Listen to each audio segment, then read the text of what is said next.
licenciado. Buen día, licenciado. Buen día, licenciado. Buen día, buen día. Ahí no pude entrar antes, estaba sin internet y bueno, en todo caso, felizmente pudimos enlazarnos, ¿no?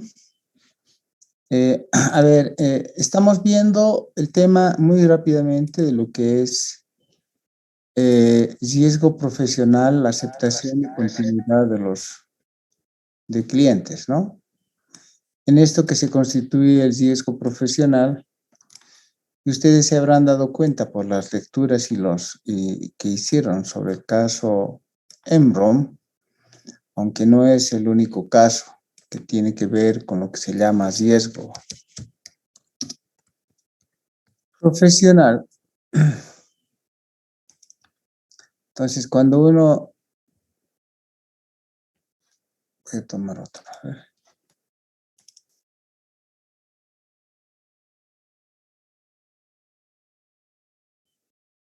Cuando uno considera eso, pues obviamente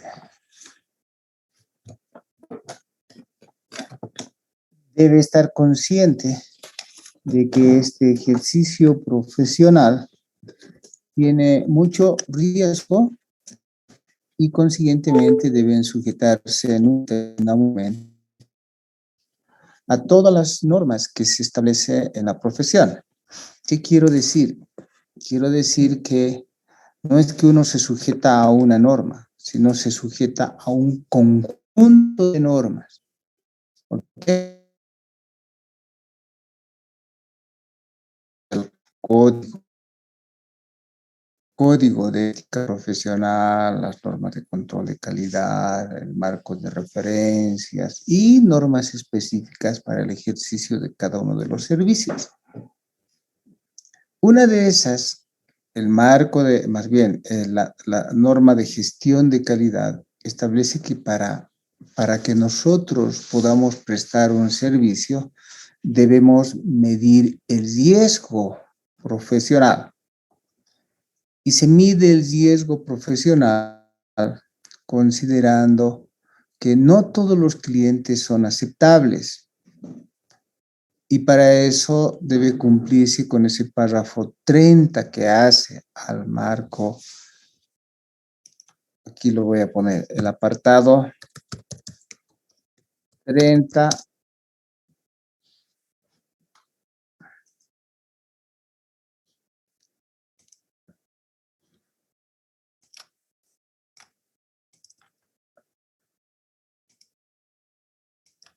Ahora sí, el apartado 30 de... Otra vez, alguien más quiere entrar. 30 de la norma de gestión de calidad. ¿Ok? Entonces, ese apartado 30 de la norma de gestión de calidad tiene el título de aceptación o continuidad de los clientes y el auditor debe medir su riesgo profesional. ¿Qué es un riesgo profesional? ¿No? ¿Qué es un riesgo profesional? Cuando ustedes se ven amenazados por riesgos de litigios, juicios en los cuales pueden verse involucrados, entonces ese es un riesgo profesional. Si es que su reputación va a ser dañada y van a entrar en vergüenza porque tal vez uno de los clientes en los que hacen ustedes auditoría, entre en quiebra, eso es riesgo profesional, ¿no? Si es que ustedes van a cobrar honorarios decía yo, por 10,000 bolivianos, y luego ustedes se van a ver involucrados en esos juicios y todo eso, y va a hacer que sus honorarios ni siquiera cubran los ingresos que han cobrado, los gastos que van a tener posteriormente. Eso es un riesgo profesional, ¿no? tener que ir con vergüenza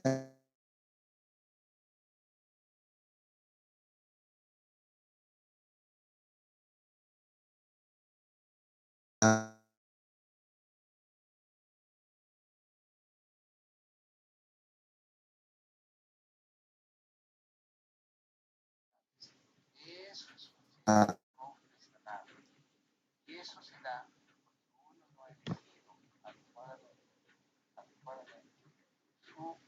sus clientes y no ha cumplido con la norma, ¿no? Cuando, cuando sí quedan limitados por, por multas de los reguladores. Eso quiere decir que los reguladores tienen sus propias normas, ¿se dan cuenta? Y que debe cumplirse como profesionales. Y si ustedes entran en incumplimiento de esas normas establecidas por los reguladores en cuanto a ética y en cuanto a la aplicación de marcos de referencia, entonces ese es un riesgo profesional. ¿De acuerdo? De eso estamos hablando. Deben cuidarse de esas situaciones. También el riesgo profesional está en que ustedes se encuentren cuando hacen un trabajo con fraude. Peor todavía, que cuando ustedes hagan su trabajo, habiendo fraude, no lo hubieran descubierto porque el fraude está hecho para no ser descubierto. ¿Ok? Y ahí es donde ustedes han visto el caso Enron, ¿no? ¿Cuántos empleados fueron despedidos en el caso Enron? A quienes les entregaron acciones, ¿sí? Haciéndolos o sobrevaluando las acciones cuando no tenían el equivalente correspondiente en el mercado, cuando la realidad era diferente. Esos fueron 80,000 empleados que tuvieron que ser despedidos sin tener beneficios económicos, porque todo lo que habían recibido como parte de sus jubilaciones recibieron en acciones de la empresa Enron. Y ahí aparece nuestro amigo Jim Carrey con su película, en la película donde es uno más de los desempleados, y no le queda otra que hacer una especie de artificios en esta vida, le llamemos así, hasta delinquir como para poder conseguir ingresos para su familia. Entonces el daño es múltiple, ¿no? Hay un daño a la reputación debido a la quiebra económica del cliente. Ese daño de reputación ha hecho que la empresa Arthur Andersen, una de las 8 grandes, también quiebre. ¿Y cómo? ¿Le ha afectado económicamente?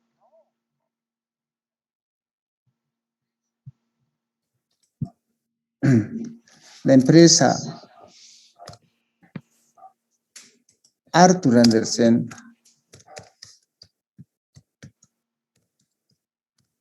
quebró en 3 meses por reputación.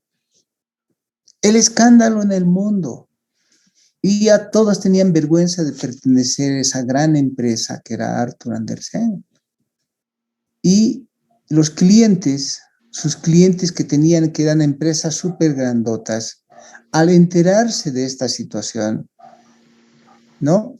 Primero, anularon los contratos con Arthur Andersen, ya no querían trabajar pues con ellos, porque eran vergüenza, esos auditores eran vergüenza. Y por lo tanto, la empresa Arthur Andersen quebró en 3 meses. Y hoy en día desapareció, ¿no? Teniendo algo así como 200,000 auditores en todo el mundo.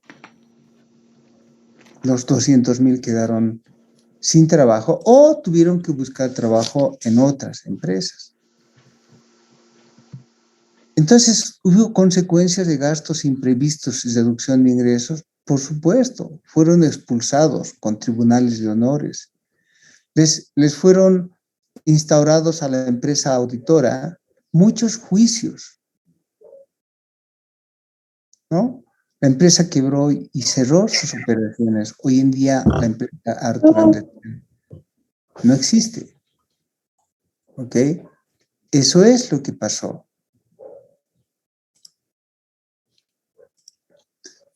Y bueno, tuvieron que testificar en corte. La historia de Arthur Andersen termina cuando en realidad el gobierno de los Estados Unidos decide intervenir. ¿Por qué? Porque Enron era una empresa de energía, ¿no? Pública. O sea, quiero decir, de interés público, porque tenía miles de accionistas, miles de empleados, y todos en el mundo estaban atentos a esa gran empresa. Entonces, cuando eso es así, es una empresa de interés público. Y siendo una empresa de interés público, Estados Unidos tuvo que intervenir porque estaba haciendo daño a muchas personas, muchas empresas. Y a partir de eso, lo que hizo Estados Unidos es, esto entró al Congreso de los Estados Unidos. Y en el Congreso de los Estados Unidos,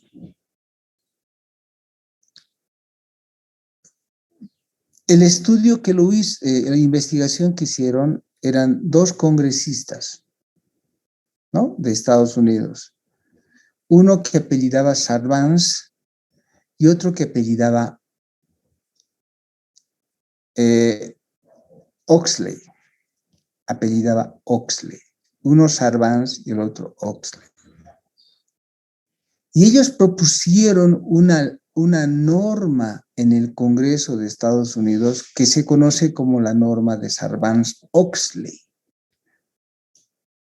definiendo un efecto Enron para la profesión en el sentido de que primero los auditores deberían tener una supervisión.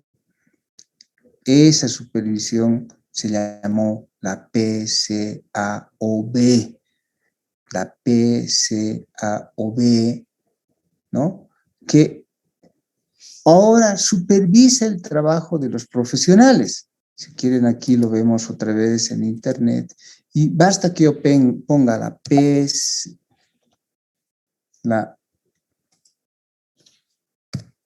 PCAOB, ¿ok?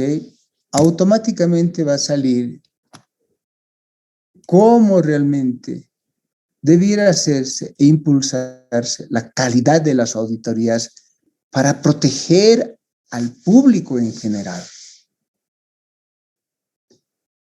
Y nos han impuesto vigilancia, como dice aquí. Nos han puesto normas adicionales a la profesión para que nosotros podamos actuar acordes. Nos han puesto comités de auditoría, nos han puesto normas académicas, ¿no? Nos han puesto normas de auditoría para realizar nuestro trabajo, porque desde entonces, del año 2001, dijeron es que los auditores no están cumpliendo con ese marco general de todas sus normas, el código de ética y todo. Entonces, bueno, entraría cada uno de los elementos, pero ahí tenemos todo lo que significa, ¿no? Los informes de inspección a cada una de las empresas auditoras y cómo es que deben manejarse los estándares y normas de auditoría. ¿Fruto de qué? ¿Por qué nos impusieron con la ley Sarbanes-Oxley a la PSOB por el caso Enron del año 2001? Nos insultaron, nos dijeron inclusive, ¿acaso en esa empresa, así entre comillas, no había un perro guardián? O sea, a los auditores nos dijeron perros. No había un perro que debía estar vigilando que no se roben. Claro, ese perro era Arthur Andersen, ¿no? Y lastimosamente lo crucificaron, qué sé yo. Ya como un corolario, es pues bien interesante la justicia en Estados Unidos, ¿no? Inició muchos juicios a la Arthur Andersen por falsedad ideológica, lo que vaya a ser, por incumplimiento a la independencia, incumplimiento de normas profesionales. Y saben que al cabo del año o año y medio, Estados Unidos ya no prosiguió con el juicio. Y ustedes dirán, ¿cómo es eso? Sí, porque si se van a dar cuenta en la historia, ¿no? Los socios de la empresa Enron, los principales accionistas, hasta se suicidaron uno por uno, ¿no? Los auditores, los socios involucrados, que eran muchos de Arthur Andersen, fueron expulsados de la profesión. Arthur Andersen quebró en esos 3 meses. La pregunta es, después del año y medio de seguirles juicio a todos, a Arthur Andersen, ¿qué iba a sacar el gobierno de Estados Unidos? Simplemente gastar más plata para seguir iniciando juicio tras juicio, pagando abogados y millonadas para seguir el juicio. Tomó la decisión de suspender el juicio a Arthur Andersen. Y uno dirá, ¿por qué? Porque Arthur Andersen ya había muerto en 3 meses. Entonces ella era prácticamente inútil proseguir con todo esto. ¿Ok? No sé si ustedes quieren hacer algún comentario al respecto.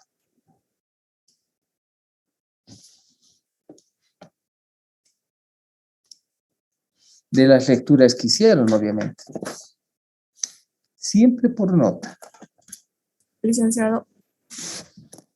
Ahora sí. Raquel. No, Adriana Martínez. Adriana Martínez. Ah, ya. Adriana Martínez.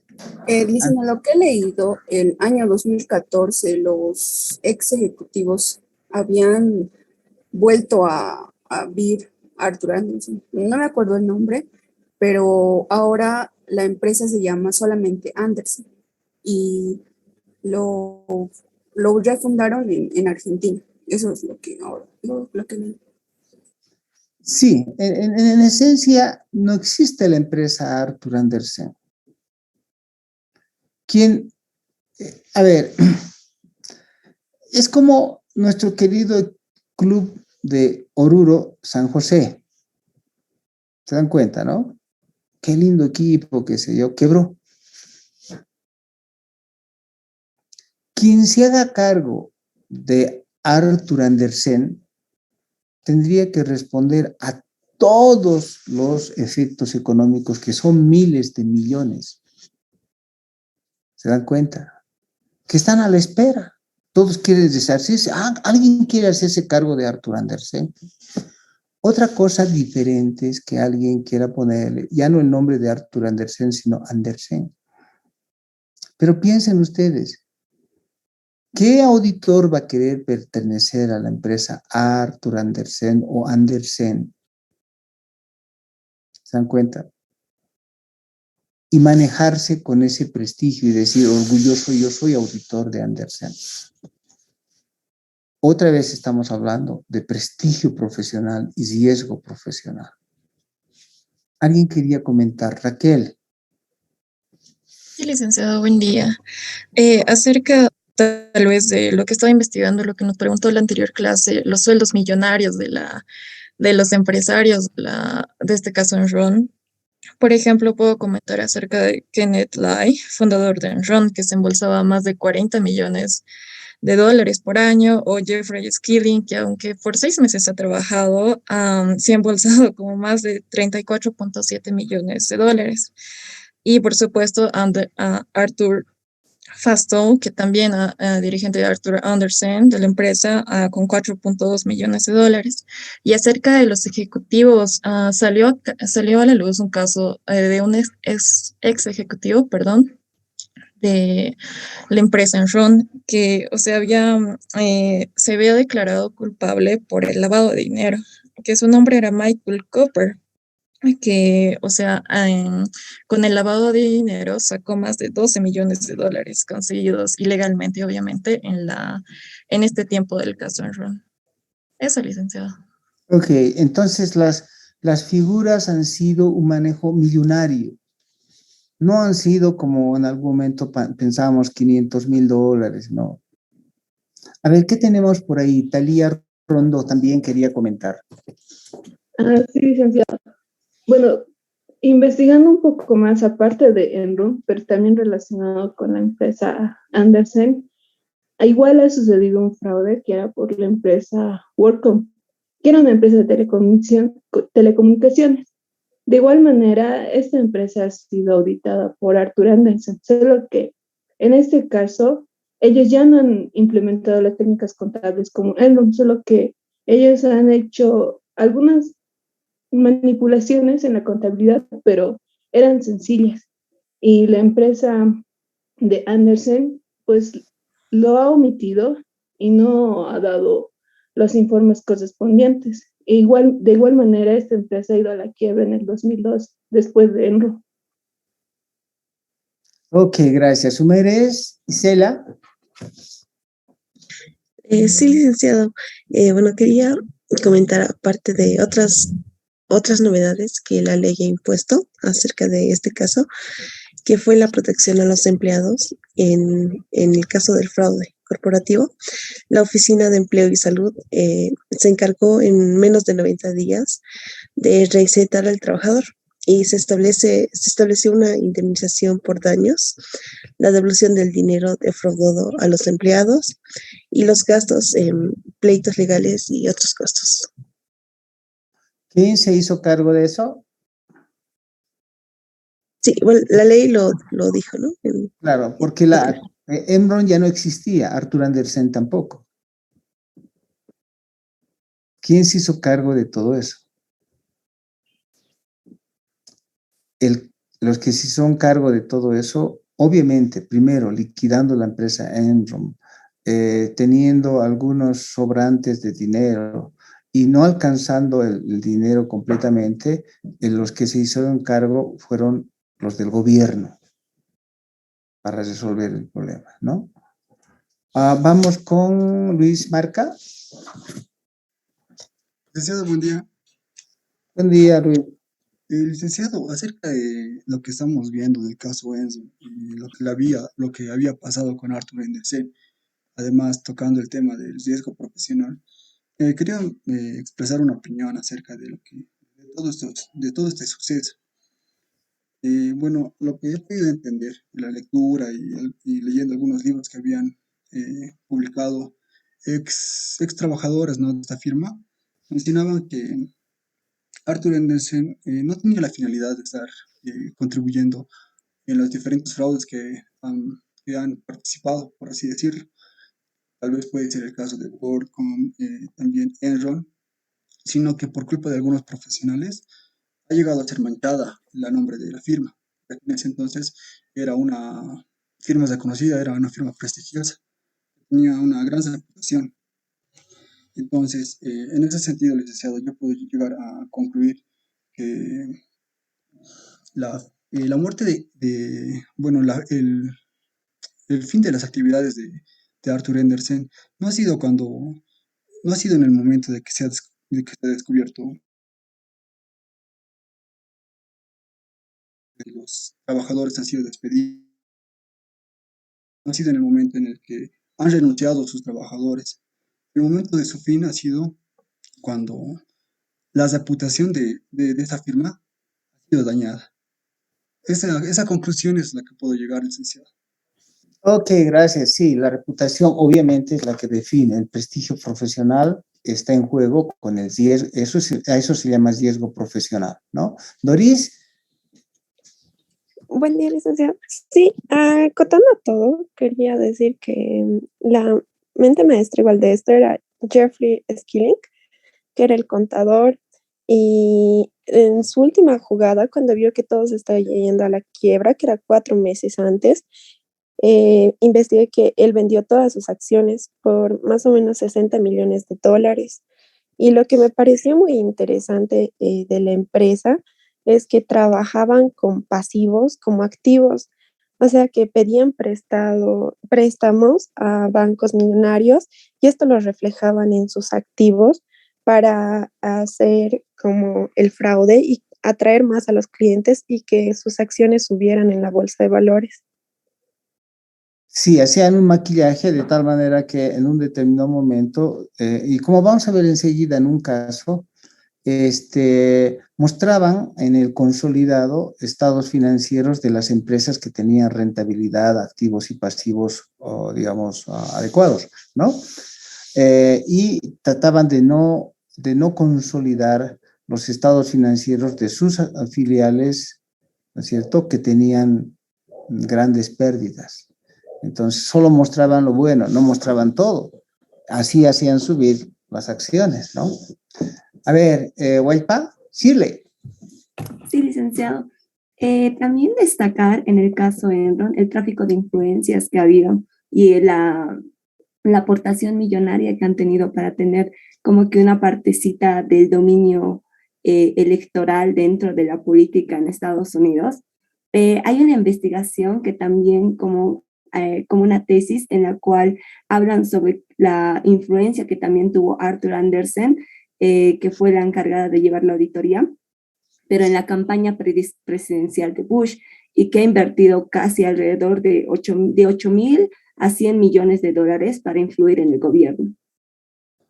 O sea, eso quiere decir que no eran investigados porque ellos mismos contribuían a la elección del gobierno. Y, ojo, ponían una partecita en unos y a los otros también. O sea, no solamente se alineaban con unos, sino ponían dinero a los demás también. Que en realidad son dos nomás en Estados Unidos, ¿no ve? Y bueno, un poco más en el uno que en el otro, pero para asegurarse que ellos iban a tener preferencias. Bueno, así a veces es la política también. A ver, Vania, Gabriela, Flores. Sí, licenciado, buenos días. Bueno, también aportando un poco lo que era el caso Enron. En este caso, David Ducan, que era el auditor líder, bueno, tenía como una meta, ¿no? Incrementar lo que era el 20% del aumento de las ventas. Y en este caso facturaba a Enron $1 millón por semana por los servicios de auditoría, ¿no? Y no solo eso, también Ducan era, bueno, era, ¿cómo se podría decir?, colega de Rick, que era el director de contabilidad de Enron. Y también, bueno, se ha permitido lo que era que los empleados de Enron intimidaran a lo que eran los auditores de Andersen, ¿no? Como encerrarlos en una habitación y demás. Esa es una estrategia que ustedes deben entender. Cuando quieren las empresas, no todas, ¿no? Pero normalmente eso es habitual. Cuando las empresas tienen que ocultar algo, ¿saben? Van a hacer lo imposible para que los auditores se vayan. Los van a poner en almacenes, lugares fríos, no les van a dar cafecito, nada, porque hay algo más. Están esperando que se vayan a aburrirlos. Y eso es lo que hacían los de también. Eso es correcto, es habitual. En Bolivia también eso se da. Tienen que en el futuro tener mucho cuidado. Como que la mayoría de las empresas que no tienen ningún problema, ¿no es cierto?, que quieren más bien que se les dé una seguridad y asegurar su información, ¿saben qué? Los van a atender con todo y con una exageración, ¿no? El extremo también es lo mismo. Quiero decir, que todo el rato vengan a mirarlos, les den cafecitos, les den sanguchitos, les den almuerzo, o los inviten en la noche a cenar y todo eso cambia totalmente la figura y también tiene que ver mucho con eso, porque están permanentemente vigilando de que a ver si ustedes encuentran alguna cosa y quieren saberlo de antemano. Entonces, ¿Qué es lo que hay para eso? Existe el código de ética que establece de que ustedes no pueden aceptar invitaciones, bueno, y ahí está, ¿no? En todo caso, tienen que inmiscuirse en la lectura de tal manera que cuiden su comportamiento profesional. ¿Qué me dice Sala? Licenciado, yo quería aportar de que, bueno, nos dijo la anterior clase que averiguáramos un poco más de cómo funcionaba todo el tema de cómo habían podido hacer distintas maniobras legales y una de ellas era la evasión de impuestos. En Estados Unidos técnicamente puedes, ¿cómo decirlo? Puedes estar asociado en una empresa que está en un paraíso fiscal y si estás asociado, primero pasa todos tus ingresos a esa empresa y después de una prima por la comisión de los servicios, se devuelven todos los beneficios otra vez a Estados Unidos y ese tipo de movimientos están exentos de impuestos. Y lo que ha pasado con Enron es que estaba asociada a 881 subsidiarias en distintos paraísos fiscales, entre los que estaban las Islas Caimán, en Turquía y otros. Ok, es parte. Hay que tener mucho cuidado cuando están actuando con estas empresas porque inclusive las aportaciones, contribuciones a beneficios, por decir, tenemos casos de que hay entidades que trabajan con niños, por decir, ¿no? Niños de Alemania, o más bien, padrinos de Alemania, etcétera. Los padrinos de Alemania para los niños aportan y dicen, aquí les mandamos nosotros, empresas, estoy hablando de empresas, ¿no? Ahí les mandamos zapatos Adidas, por decir, tenis Adidas. Y les mandan los tenis Adidas a costos de $200, algo así, y lo declaran. Y en algunos países, esas aportaciones a la sociedad, como donaciones, qué sé yo, que son millones, son deducibles de impuestos. Y en realidad, cuando llegan aquí, uno mira, o donde llegue, ¿no es cierto? Mira esos tenis y no valen más de $100 o $50, o de repente han sido adquiridos de remates, no sé, pero sí los han declarado con importes de $200 cada uno, claro. Hablando de miles de zapatos, ya son millones que después se hacen deducibles. Eso también se da, es muy peligroso cuando eso ocurre. Brian. Bueno, licenciada, buenos días. También acotando, encontré en un foro de investigación que la compañía Arthur Andersen, después de 12 años estando desaparecida y en silencio, que trató de ser debida bajo el nombre de Andersen Tax, pero también hubo un comentario de un ex jefe de contabilidad de la Securities and Exchange Commission de Estados Unidos que dijo que esto fue increíble, que alguien tratara de revivir el nombre de esta auditoría de Arthur Andersen, pero según algunos dicen que se logró hacer que esta compañía reviviera. Por supuesto que uno puede hacer la empresa. Ahora, ¿quiénes se afilian? ¿Qué sé yo? La pregunta es, ¿fue una de las 8 grandes? ¿Ustedes creen que vuelva a ser una de las 8 grandes del mundo, no? No, después de esto ya no, Liz. No, no es cierto. Ya no. Está manchado ese nombre. Más bien no deberían ni siquiera retomar nadie, ni Andersen, ni nada. Simplemente, bueno, lo que pasa es que algunos quisieran tomar desde otro punto de vista para prestigio en otros rubros, no en auditoría, en impuestos, por ejemplo, ¿no? Bueno, Damaris, el último va a ser Damaris. Buen día, licenciado. Lo que yo quería decir es que tenemos que tener cuidado con las estructuras organizativas complejas, ya que en este caso Enron contaba con más de 3.000 sociedades unidas a través de holdings, y ellos lo que hacían para ocultar o aumentar sus ingresos era ser compradores y vendedores al mismo tiempo, y esto puede ser un dibujo que puede ser engañoso para los auditores. Ok, siempre va a dañar la reputación. Bueno, ok, vamos, voy a tratar de buscar ahora un video. Espero encontrar. Esto está, van a encontrar en algunos libros. Este es un video clásico. Es el ZZ Best. Aquí está el video, lo estoy viendo aquí. ¿No? Entonces se los voy a mostrar. Este es un clásico, antiguo, bien antiguo, ¿no? A ver, lo vamos a tratar de poner con VLC.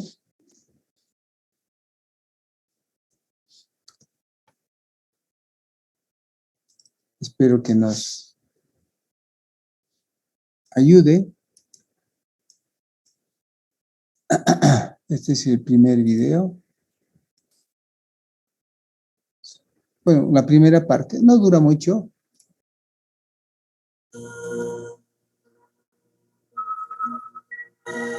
El video no es tan bueno, pero ahí está.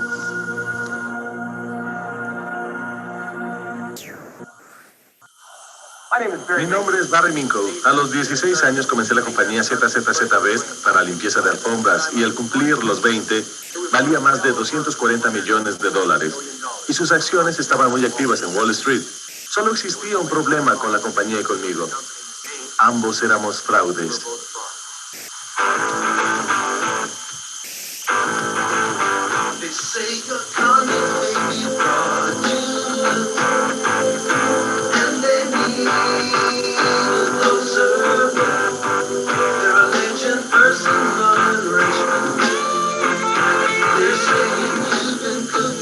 ¿Cómo adulterar los libros? Lo que todo contador debe saber acerca del fraude.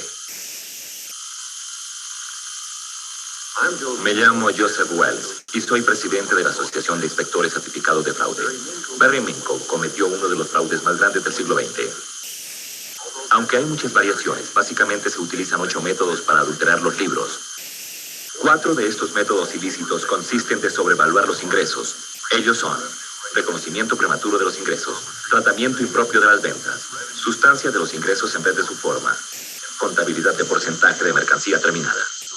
Las estrategias restantes son diferimiento de los costos y gastos, valuación impropia de los activos, transacción entre entes relacionados, revelaciones inadecuadas.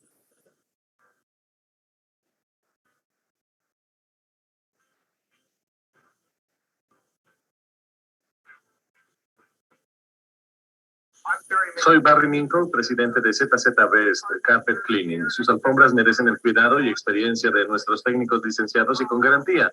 Llame ahora, garantizo por escrito el costo y el trabajo. A la edad de 16 años, Barry Minkow comenzó un negocio de limpieza de alfombras en el garaje de su casa. Nunca logró una ganancia real, así que decidió adulterar los libros. 5 años más tarde, se descubrió su estratagema y fue sentenciado a 25 años de prisión por estafar a los inversionistas en un monto de más de 100 millones de dólares. Por primera vez, Minkow habla sobre lo que hizo y por qué lo hizo. Básicamente, el fraude era que teníamos un negocio de limpieza de alfombras y muebles tapizados que no era legal. Debíamos bastante dinero a mucha gente. Obtuvimos préstamos para crecer. No pude conseguir préstamos bancarios con facilidad y me vi atrapado en el pago de préstamos de usureros. Le pedía a un santo para pagarle a otro. Y en el proceso de verme atrapado en esos préstamos de usureros, me vi en deudas e inicié un fraude de restauración.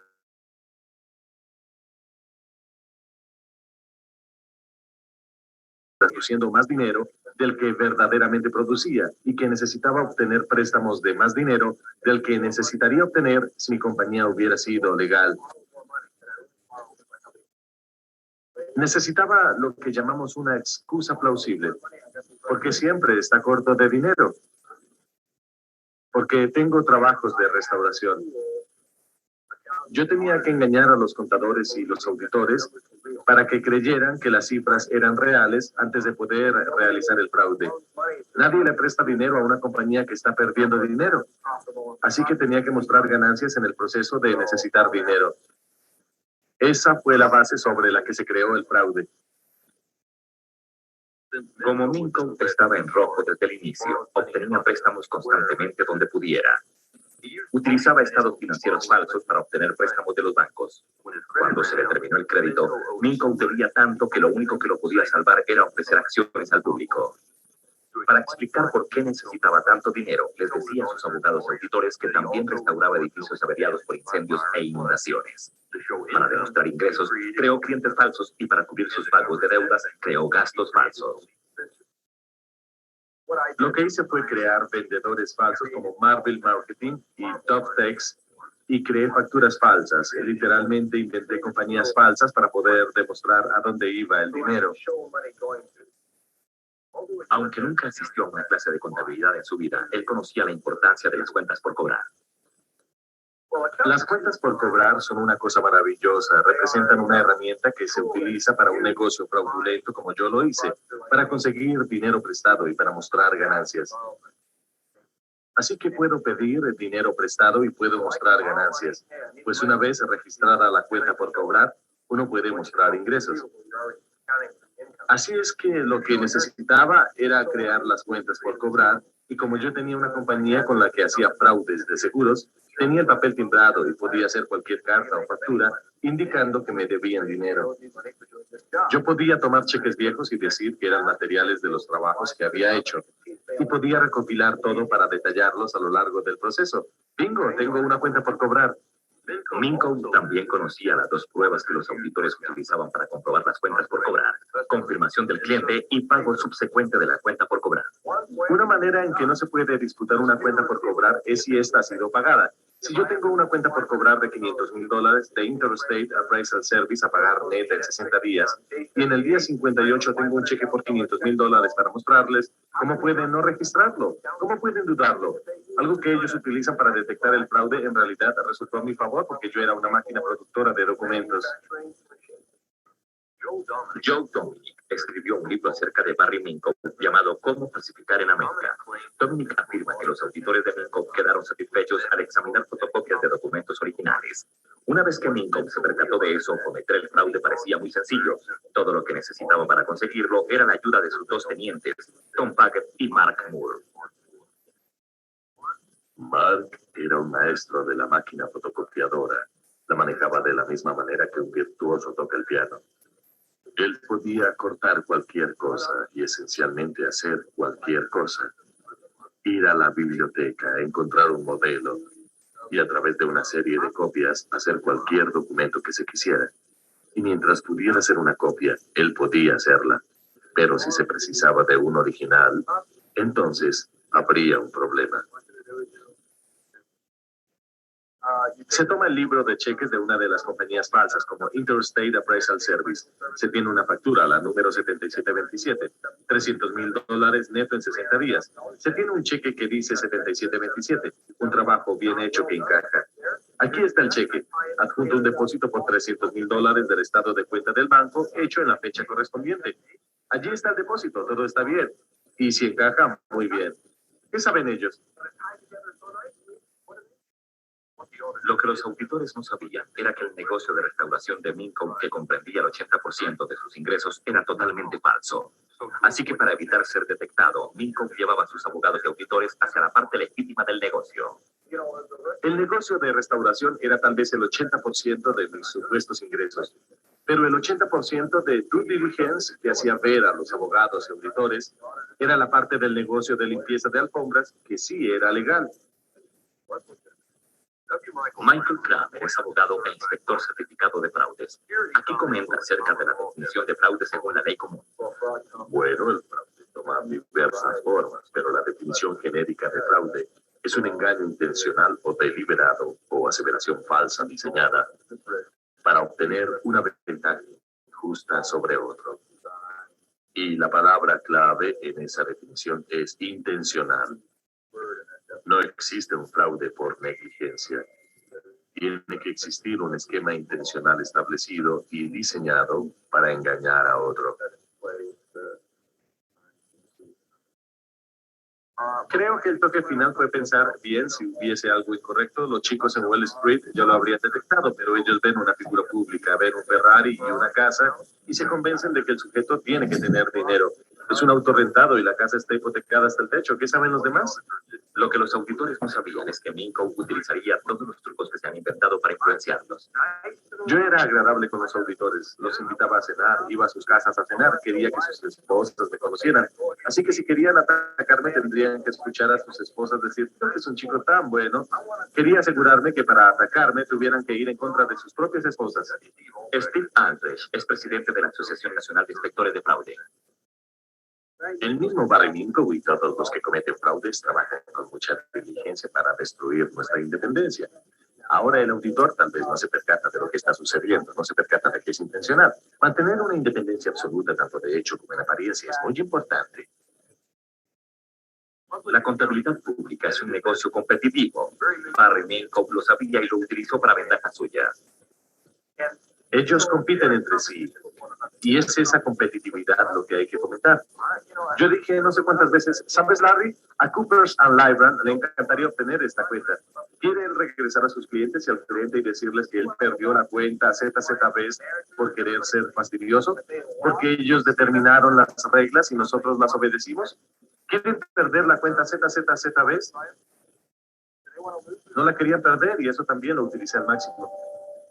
Hay que recordar algo, sí, hay que conocer al cliente, pero hay que conservar la objetividad. Y creo que una de las grandes responsabilidades del auditor es perder esos honorarios de $100,000 al año para evitar un fraude de $60 millones. Siendo en todo momento un maestro de la manipulación, Minkow sabía cómo hacer que el auditor se sintiera importante. Una forma de atraparlos es pedirle su consejo en los negocios. Caramba, este chico quiere mi consejo en sus negocios. Eso me hace sentir bien. Manipulación. Analiza este contrato. Dime cómo puedo ganar más dinero con esta cuenta. Echemos una mirada a la cuenta de la casa. Estas son las cifras. ¿Qué estoy haciendo mal? Yo me rebajo al hacerles una pregunta acerca de mis negocios, pero logro que no enfoquen su atención en lo que no deseo que le enfoquen. ¿Quieres revisar cuántos productos químicos tenemos? Tenemos $300,000 en productos químicos. Revisa nuestras compañías productoras de productos químicos. Nosotros manufacturamos nuestros propios productos químicos. ¿Vas a decirme que esto es un fraude? De hecho, sí era un fraude. Minkow dice que la clave para exponer su estratagema fue descubrir lo que hacía con sus bancos. Yo había quemado ya probablemente a 6 bancos cuando los auditores vinieron a hacer negocios conmigo. Los bancos fallaron al no darles la información necesaria para poder determinar qué clase de persona era yo. Para ventaja mía, claro está. Minkow también sabía cómo confirmar las relaciones bancarias. Si van a enviar la información al banco, bien, no nos importa lo que dicen los saldos promedio y cuánto debemos. Aquí no había fraude. El fraude estaba en 3 bancos moviendo cheques de uno a otro, inflando un saldo falso, haciendo pagos de préstamos. Si uno hace el pago del préstamo, ¿cuál es el problema? No hay quien tenga que rendir cuenta. Los bancos perjudican a los auditores al no darles suficiente información. Minkow no solo sabía cómo esconder sus problemas bancarios, también sabía cómo disuadir a los auditores cuando querían llamar a algunos de los clientes no existentes de sus trabajos falsos de restauración. Si uno de los auditores quería revisar un trabajo o llamaba a una de mis compañías, yo formaba un escándalo. Les decía, ya lo hicieron anteriormente, solo me quieren fastidiar. Les decía que yo era el cliente y que iban a perjudicar mi negocio. En ese momento el auditor pensaba, cielos, puedo ser demandado por destruir el negocio de este hombre. Joe Dominic tiene una visión más siniestra de por qué el fraude de Minkow no fue detectado. Nadie estaba buscando con ahínco. Nadie sospechaba que se iba a encontrar algo, pero nadie buscaba activamente, porque todos estaban ganando dinero. Los abogados ganaban un montón de dinero, los auditores ganaban mucho dinero, los contadores también ganaban demasiado. Así es que nadie quería buscar con detenimiento. Un aspecto adicional que lo hizo triunfar fue la audacia del asunto. No olvido que Tom Paget me dijo que para que sucediera algo tan grande y audaz como esto, se tendría que hacer lo que hicimos, y nadie creía que algo así podría suceder. Si dudaban de la solidez de ZZB, les mostraba el precio de las acciones. Se supone que los auditores no consideren eso, pero hay que reconocer el éxito de una acción que sube de 5 centavos a $18. Esa gente son analistas de Wall Street. Ellos conocen a due diligence, saben de cifras. ¿No creen que hubieran encontrado algo si hubiera algo que encontrar? Y al tener a toda esta gente, los medios de comunicación, los abogados, Wall Street, los analistas financieros, los corredores de bolsa, todos entusiasmados con ZZZBs, básicamente puse contra un rincón a la firma de contabilidad y le dije, ustedes no pueden ser la única manzana de la discordia. ¿Qué necesitan para sentirse satisfechos? Y yo lo haré para llenar sus archivos. Lo que verdaderamente sorprende es cómo pudo llegar tan lejos. No que se desbarató. Porque cuando no se vende nada durante tanto tiempo y cuando se está tratando con profesionales cuyo negocio es averiguarlo y verificar y detectar estas cosas, es sorprendente. Lo más importante que nosotros tuvimos que hacer como un equipo fraudulento fue tener consistencia. En mi caso, mucha de la gerencia superior estaba involucrada en el fraude, pero solo la gerencia superior. Tuvimos mucho cuidado en no involucrar a nadie más. Ellos en realidad son inocentes, no fingen al hablar con los auditores. Mientras menos personas tengan que fingir, es mejor. Y los que sí fingen, es mejor que tengan la historia clara. Dominic dice que los auditores pudieron hacer mucho más que descubrir el falso negocio de restauración. Bueno, por ejemplo, déjeme decir, nadie exigió las licencias de construcción, los permisos oficiales, los registros de las nóminas de cientos de personas que se suponía que trabajaban en ello, informes, permisos estatales y locales. Creo que esa fue una de las cosas, una de las señales de aviso que debieron ver. La segunda es que un contrato con un valor de millones de dólares dependiera de una hoja de papel sin especificaciones. Creo que como auditores nos preocupamos por asegurarnos de que los papeles de trabajo estén bien documentados, pero no analizamos la naturaleza del documento. No decimos, ¿tiene este documento o documento sentido? Tendemos a sentirnos satisfechos con la existencia del documento y no con la legalidad del mismo. Y ese es un ejemplo. Creo que tenemos que ver más allá de las cifras en sí, para ver si lo que estamos analizando tiene sentido. Irónicamente, el fraude de Minkow no fue detectado por los auditores. A medida que se hizo más y más famoso, a medida que se convertía en el chico prodigio, la gente a la que había estafado de manera mezquina y en pequeña escala comenzó a quejarse. Las quejas provenían de un ama de casa de Los Ángeles. Uno de los muchos trucos de Minkow para conseguir dinero era cobrar de más a los clientes que cargaban el servicio de limpieza de alfombras en tarjetas de crédito. Si se quejaban, él les devolvía el dinero después de un tiempo, si no, lo retenía. Un ama de casa en particular no podía comprender por qué Minkow, el chico prodigio, no le devolvía el dinero. Finalmente llamó a un periódico local que descubrió que Minkow había estafado a cientos de clientes de la misma manera. A los pocos días de publicarse un artículo, el precio de ZZZBets sufrió una caída vertiginosa. Y cuando por fin volvió la calma, el patrimonio de la compañía de Minkow de $240 millones se vendió por menos de $50,000. Se deshizo el hechizo. De nuevo, sin poner presión sobre los auditores, uno tiene que alejarse de las cifras. Mirar hacia atrás es muy fácil. Todos dicen, ¿cómo pudiste dejarte engañar por Barry Minkow? ¿Cómo pudo alguien dejarse engañar con el viejo truco del negocio fraudulento de restauración? Muy fácilmente. La prensa dice que soy oro. Los bancos dicen que soy oro. Tenía unos abogados muy respetables. Me iba muy bien en Wall Street. Y yo también presionaba a mis auditores diciéndoles, ustedes no querrán ser los únicos que no me crean, ¿no es cierto? La responsabilidad de los auditores externos para detectar el fraude la define el Instituto Americano de Contadores Públicos Certificados con el pronunciamiento número 53 sobre normas de auditoría. El pronunciamiento expone que el auditor debe entender las características de los errores e irregularidades, evaluar el riesgo de que exista fraude significativo, diseñar la auditoría de manera que se detecte el fraude significativo, ejercer el debido cuidado al planear, evaluar y llevar a cabo la auditoría. Abordar la auditoría con escepticismo profesional. Barry Minkow comentó sobre algunas de las características que él cree pueden ayudar a los auditores a evaluar esos riesgos. Tener muchos bienes arrendados y no muchos propios. Considero que en una compañía que gana $1 millón al año, ¿dónde va el dinero? Si gana 1 millón al año, ¿por qué continúa teniendo el equipo arrendado? Sé que la respuesta será porque quiere expandirse, pero eso no tiene mucho sentido. O lo está reinvirtiendo en la compañía o está yendo a otro sitio. ¿Dónde está yendo ese millón? Así que un gran apalancamiento, activos propios y crecimiento increíble. Es muy extraño. En el negocio de las computadoras, tal vez. En el negocio del software, puede ser. Pero en cualquier otra cosa, es muy extraño ver una compañía de $4 millones que se transforme de la noche a la mañana en una compañía de $40 millones, a menos que sea una estafa de algún tipo. El riesgo de que se emitan informes financieros fraudulentos está presente de alguna manera en toda empresa. Evaluar ese riesgo involucra 2 pasos. Analizar el ambiente externo e interno de la compañía y determinar cómo esos ambientes afectan el riesgo de que se emitan informes financieros fraudulentos.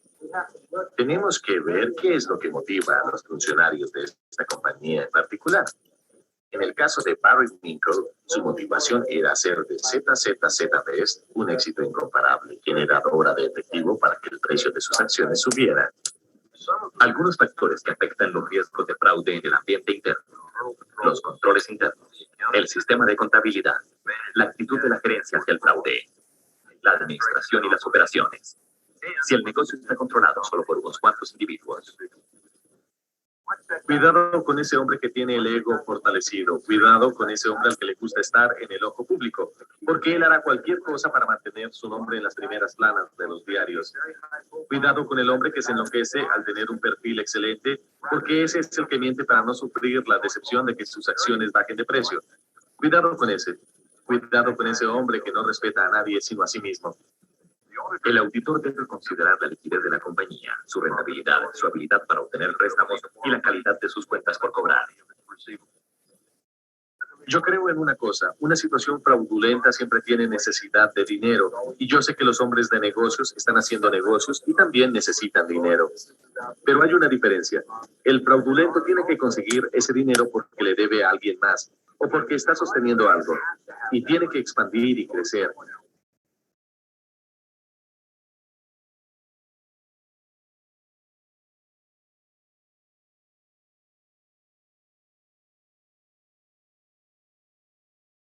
Porque esa expansión y crecimiento son las excusas para su necesidad de dinero.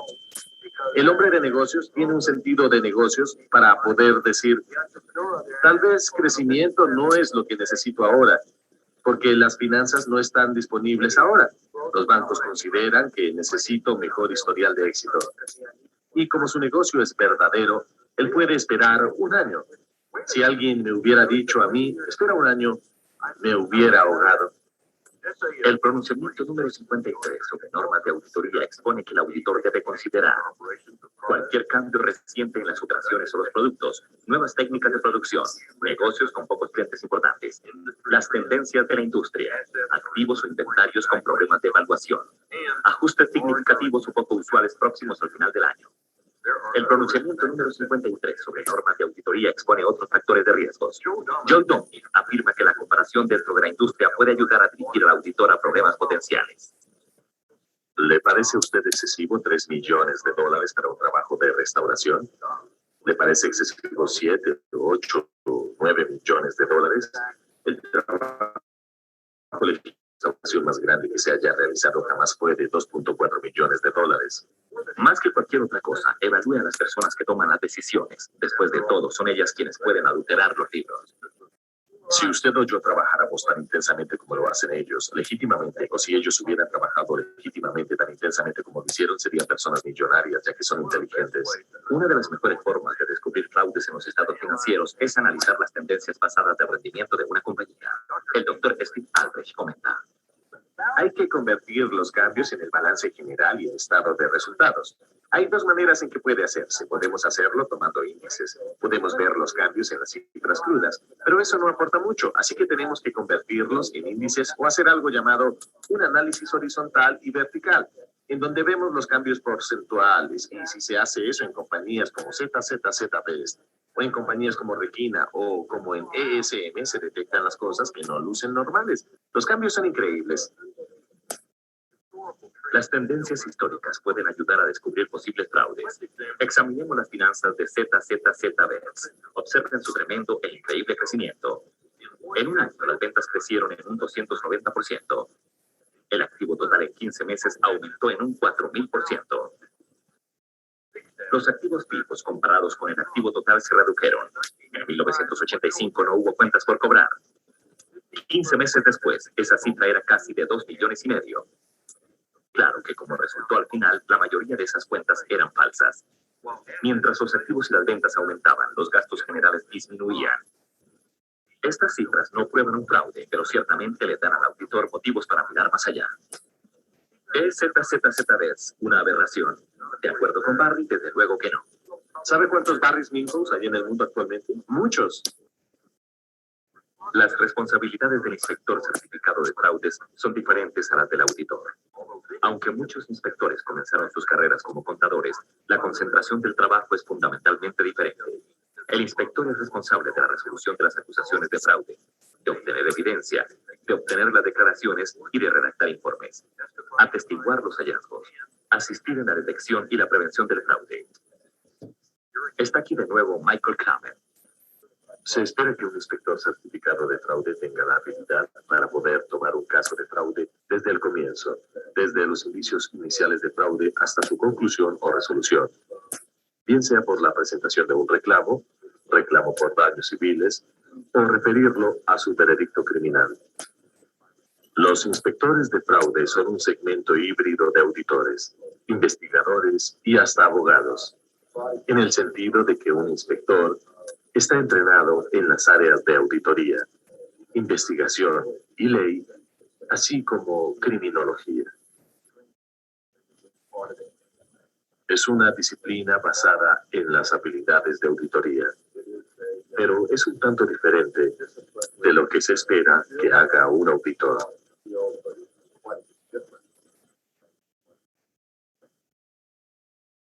Barry Minkow tiene una idea diferente para el uso de un inspector certificado de fraude.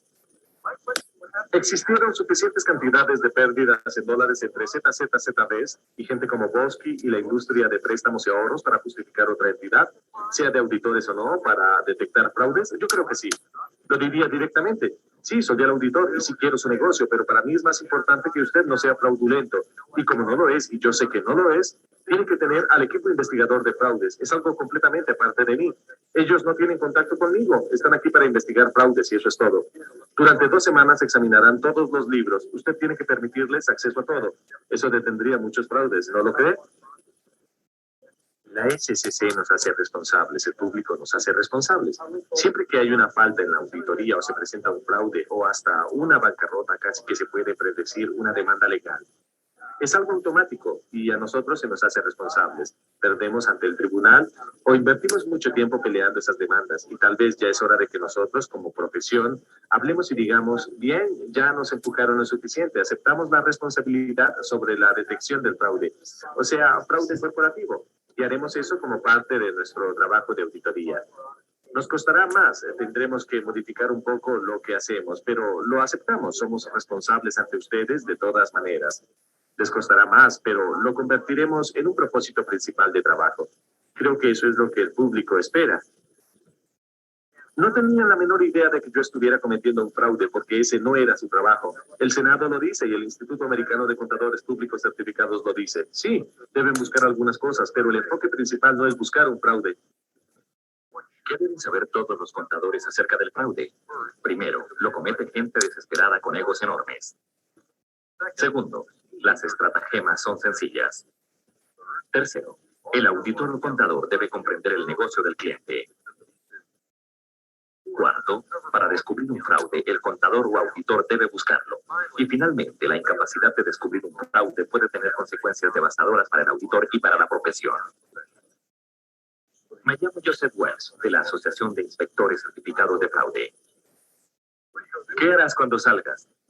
Le diré lo que no voy a hacer. No voy a ser contador.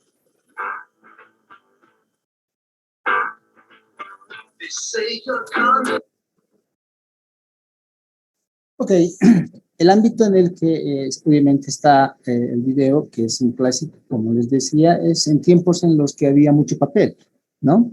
Hoy en día la tecnología ha superado eso, pero yo diría que en materia de tecnología, si bien es cierto, no detiene los fraudes, los hace más rápidos. Entonces, por ejemplo, ya no necesitamos una fotocopiadora para hacer corte con tijera ni nada. Simplemente tomamos un escáner de nuestro celular, escaneamos, lo ponemos en Photoshop, trabajamos con Photoshop, montamos todo y podemos simplemente manejar y después imprimir con impresoras a color.